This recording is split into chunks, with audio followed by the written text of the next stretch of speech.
This is now the time to live in the fear of the Lord. Ang problema po sa tao, hindi na po natatakot sa Diyos. Kaya pinamumuhay niya na ang kanyang sarili.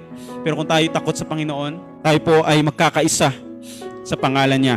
As we get closer to the day of Christ's return, we will face many spiritual struggles.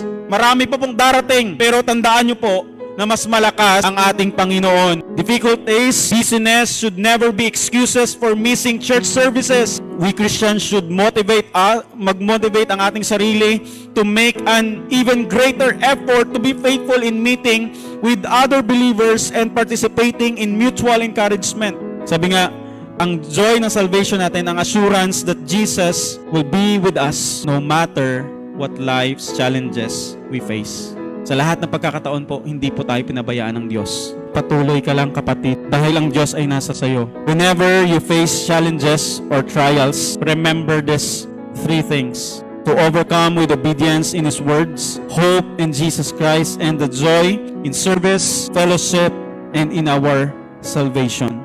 We are called to persevere in life's challenges. Kaya po mga kapatid, panghawakan natin ang promesa ng Panginoon. Tinawag po tayo ng Diyos bilang simbahan to persevere in life's challenges. Kaya nawa, sa pagbabalik niya po muli, ay makikita-kita po muli tayo doon sa presensya niya.